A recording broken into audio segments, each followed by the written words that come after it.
Ma'am, kumustaon mi daw ini, kumusta man si sa indo man pong naikondusir na, aktibidad ngunyan particularly sa indong opisina sa Social Security System, ma'am?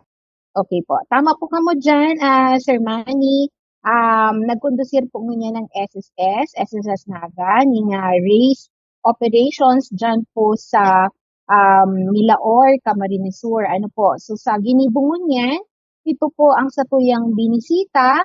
Alagad bago kami nag-proceed duman sa operations, nagkortesiya po muna kami diyan sa munisipyo para ipaisi na may siring na kalakawan ang SSS.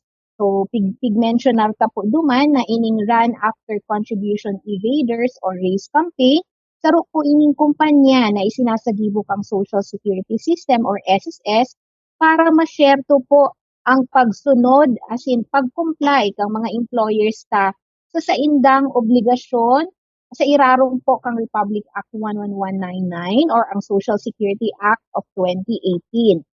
Naunambitan ta din po duman nakita nagsisilbi kay ining show cause order para babala digdi po sa mga employers. Makanus man pong danggugon na sabihon tang delinquent employers pero yaon po sinda sa categorization na iyan na dai po nakakapag it's either dai sinda nakakapag-register kang sa indang business kung kaya dai din linda na i-reportan sa indang mga empleyado o minsan po may pagbalga duman sa pagre-remit kang contribution po kan sa indang mga empleyado. Ano po?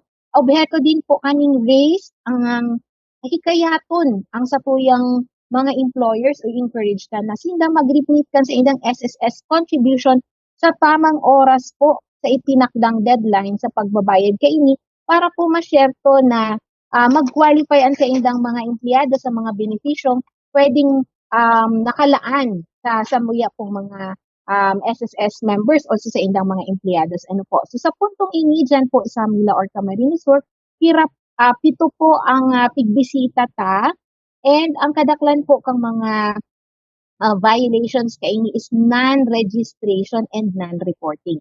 Duwa po iyan, non-registration, kaya daidin sinda or daidin ninda na i-report ang sa indang mga empleyado. Kaya duwa po ang sa indang nature of violation. Pero sa samuya pong pagkondusir kang race campaign ngunyan, bako man sabi ta nga ni Kian, bako po ini sa pagpasupog sa satuyang mga employers kundi sa pagpagirumdom.